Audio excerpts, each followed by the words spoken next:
Le ministère de l'Éducation nationale a annoncé la suppression de 2000 postes à la rentrée 2023. Alors, c'est à n'y rien comprendre. On se souvient que cet été, l'Éducation nationale organisait dans l'urgence des job dating pour recruter de nouveaux enseignants. Le ministère annonçait que 4000 places étaient non pourvues au concours de cette année 2022. Alors la raison évoquée, une baisse importante du nombre d'élèves scolarisés, soit environ 65 000 enfants en moins dans les écoles publiques. Bonjour William. Bonjour, merci de me recevoir. Merci d'avoir accepté notre invitation. Vous êtes membre de Sud Éducation, également enseignant. Alors je le disais, nous on ne comprend plus rien. On organise des speed dating dans l'urgence pour pouvoir des postes d'enseignants. Et puis là on découvre que finalement non, il y a beaucoup trop de profs. On supprime ces postes. Est-ce que vous pouvez nous expliquer ? Oui, tout à fait. Je pense qu'il y a une grande inquiétude en fait vis-à-vis de l'éducation nationale avec ces job dating qui ont été recrutés en 4 jours de formation avec 30 minutes d'entretien. Et donc en fait il y a une volonté de faire venir des contractuels dans l'éducation nationale et donc de faire venir des gens qui ne sont pas forcément formés dans les écoles. Et donc ce qui fait que nous, on se retrouve à former des personnes contractuelles dans les écoles. Donc oui, ces suppressions de postes, en fait, elles inquiètent. Pour nous, elles ne vont pas dans le bon sens, puisqu'on pense qu'au contraire, il faut un recrutement massif en fait, d'enseignants. Parce que il y a des problèmes au niveau de la gestion des classes et il manque de titulaires en fait remplaçants qui viennent dans les classes pour assurer les cours lorsqu'il y a des absences. Alors pourquoi l'éducation nationale va à tout prix recruter des contractuels ? Alors on pense que ça va dans un esprit de casse du service public en réalité. Il y a une possibilité en fait de s'en séparer beaucoup plus facilement par rapport à des personnes qui sont en place et donc on pense que c'est plus facile de pas renouveler leur contrat s'ils s'expriment trop, s'ils revendiquent en fait leurs droits. Ça peut être problématique. Donc il y a une volonté de museler les professeurs titularisés. Nous, c'est ce qu'on pense. On pense que il faut que on ait des personnes qui soient formées et il y avait un suivi normalement qui avait été promis par justement le ministère pour ces personnes-là. On voit qu'il n'y a pas eu de soutien sur la durée et que donc c'est les personnes qui sont sur place, qui sont formées, qui viennent au soutien de ces personnes-là, qui peuvent être en souffrance ou même qui arrêtent complètement. Alors, l'Éducation nationale annonce qu'il y a 65 000 enfants en moins dans les écoles publiques. Comment vous l'expliquez ? Alors en fait, il y a une baisse de démographie, ça c'est vrai. Donc en fait, eux, ce qu'ils font, c'est que partant du principe qu'il y a moins d'élèves, on a besoin de moins d'enseignants. Donc nous, on pense que c'était une mauvaise idée, puisque en réalité, ça aurait pu permettre de diminuer les effectifs dans les classes. Voilà. Au premier degré, effectivement, il y a 64 000 élèves en moins. Et au second degré, on voit que c'est la même chose, mais les effectifs sont stables, mais on retire quand même des enseignants. Donc on pense qu'il y a une grosse problématique, c'est qu'on aurait besoin d'embaucher. Voilà. Oui, on a besoin d'embaucher. Même s'il y a moins d'élèves, en tout cas scolarisés, il y a quand même beaucoup d'élèves dans une classe. Donc ça nécessite quand même des professeurs. C'est une revendication qui est quand même qui revient souvent des classes surchargées. Donc même s'il y a moins d'élèves, on revient à un effectif beaucoup plus raisonnable pour un professeur. Donc, Oui, c'est ça. En fait, ce qui se passe, c'est qu'avec le manque d'enseignants, on se retrouve avec des effectifs dans les classes qui sont énormes. Et donc, on se rend bien compte de la problématique des enseignants de faire un cours de bonne qualité. Oui. Donc, en fait, ça diminue les conditions de travail pour les enseignants et ça diminue les conditions d'apprentissage aussi pour les élèves. Et ça nous inquiète beaucoup. On voit aussi qu'au second degré, il y a eu beaucoup de problématiques avec le recrutement de professeurs de mathématiques, de technologie. Et donc, il y a un peu un parcours scolaire à trous. Et donc, on pense que c'est une très, très mauvaise idée, justement, ces suppressions de postes. On pense qu'au contraire, il faut recruter, il faut qu'il y ait des bonnes conditions d'apprentissage. Et s'il y a plus d'enseignants, forcément, il y a moins d'élèves par classe. Alors, il y a c'est une baisse des élèves. Alors, ça varie en fonction aussi des régions. Mais cette suppression donc, de 2000 postes aussi va varier en fonction des régions de la même façon. Comment ça se passe concrètement ? Alors en fait, c'est pas tout à fait 2000 postes, c'est 1500 postes. 1500. Donc en fait, ça va dépendre des académies. On voit que nous, en Île-de-France, il n'y a pas forcément de baisse. Mais en tout cas, les postes qu'il va y avoir en plus sont complètement insuffisants par rapport aux besoins nécessaires en fait, sur le terrain. Donc en fait, ça va dépendre des académies, ça va dépendre de tout un tas de détails, mais on voit qu'au final, il y a 800 postes qui manquent dans le premier degré. Donc là, ça peut s'expliquer effectivement avec la baisse du nombre d'élèves. Mais nous, par exemple, dans le 95, on a une montée démographique. Il va y avoir de plus en plus d'élèves.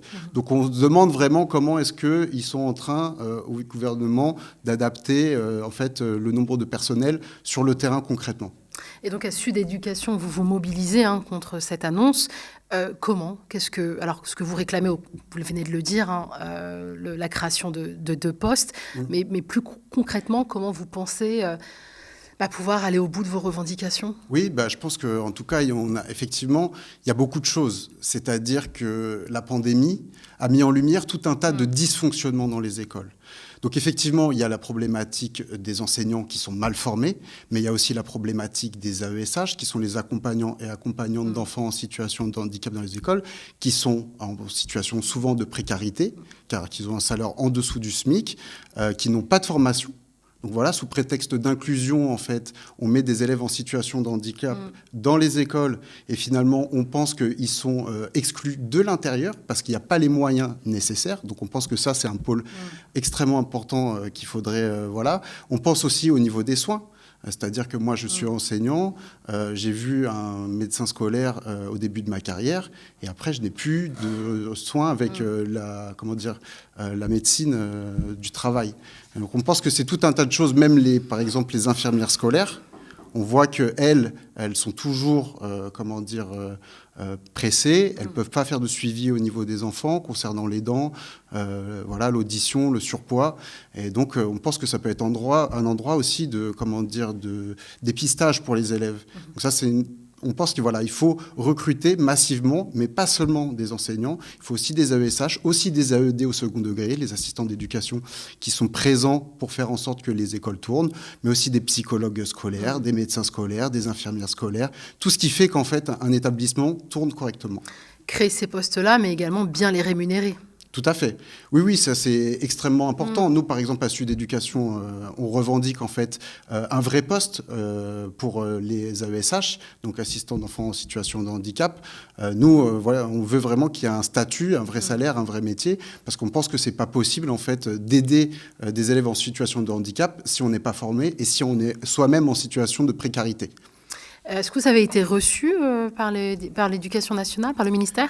Alors, c'est vrai que l'ère Blanquer a posé beaucoup de problèmes. Il y a eu beaucoup de suppressions de postes et on a vraiment contesté ça. Nous, dans le 95, on avait déjà alerté sur ces problématiques avant les vacances. Donc, quand il y a eu le changement entre Blanquer et Pape Ndiaye, il y a eu une espèce de volonté d'écoute d'acteurs du terrain où on a été reçu effectivement en délégation au ministère. Mais la réalité, c'est que sur le terrain, il n'y a rien qui a été fait. Ça, c'est une réalité. Donc, on a été écoutés. Il y a eu peut-être cette volonté, après Jean-Michel Blanquer, d'apaiser, mais on voit bien que là, la politique qui est menée, elle est totalement dans la continuité et que, en fait, c'est dangereux pour les enseignants, le personnel de l'éducation, et in fine, en fait, les élèves qui ont des conditions d'apprentissage moindres. Est-ce que vous prévoyez de manifester ? Comment on peut soutenir la mobilisation ? Oui, je pense qu'en réalité, il va y avoir... une volonté, effectivement, de ne pas lâcher, parce qu'on pense qu'on a envie de faire notre travail dans de bonnes conditions. Et je pense que ça s'inscrit dans une réflexion plus large de casse du service public. Je pense que vous avez eu des journalistes ici qui vous ont expliqué que dans les espaces médicaux, il y avait des grandes difficultés. Nous, on voit aussi que dans les transports, il y a de grandes difficultés pour prendre le métro le matin. Il y a beaucoup d'images qui ont circulé sur les réseaux sociaux. Donc, c'est une casse générale du service public. Et donc, nous, on pense qu'effectivement, il faut que les élèves aient une éducation de bonne qualité. Et on pense qu'en fait, l'État doit jouer son rôle et pas, petit à petit, retirer en fait, des moyens dans l'éducation nationale, puisque c'est ça qui est en train de se passer. Oui. Donc, il y a pas, pour le moment, il n'y a pas de marche prévue, de grève. Alors, même si je ne sais pas si ça aiderait au bout du compte, mais est-ce qu'il y a une grève de prévue prochainement ? Oui, il va y avoir Pardon. Pardon, non, je vous en prie. Il va y avoir des dates, effectivement, de grève, parce qu'il y a beaucoup d'attaques en réalité. Je pense que le but, ça va être de coordonner tout ça, parce qu'on voit qu'il y a plein de problématiques dans les lycées professionnels qui sont en train d'être cassés. Puis voilà, on pense que, par exemple, on voit qu'il y a le SNU, le Service national universel, qui a été mis en place et qui prend de l'argent de l'éducation nationale, avec aussi le budget des armées, pour mettre un petit peu au pas les jeunes. Donc on voit qu'il y a beaucoup de choses qui sont faites contre la jeunesse, qui nous posent problème. Et donc non, je pense qu'effectivement, on va trouver des dates. Et là, je pense qu'il va y avoir une date en janvier, autour du 17 janvier, où les organisations syndicales vont se réunir pour justement essayer d'organiser une marche et faire valoir nos revendications. En tout cas, vous avez tout notre soutien ici aux médias et on, bien évidemment, suivra les mobilisations à venir. Merci beaucoup, William. Merci. Merci également à vous de nous avoir suivis. On vous rappelle l'objectif, collecter 200 000 € d'ici 31 décembre. Alors, ça paraît beaucoup, mais ce n'est rien comparé aux télés des milliardaires. Pour eux, 200 000 €, c'est le budget d'une simple émission et pour nous, c'est notre survie, la production de tous nos contenus et les salaires de nos travailleuses et de nos travailleurs. Et pour celles et ceux qui le peuvent, on compte sur vous. Allez sur onarrive.lemediatv.fr.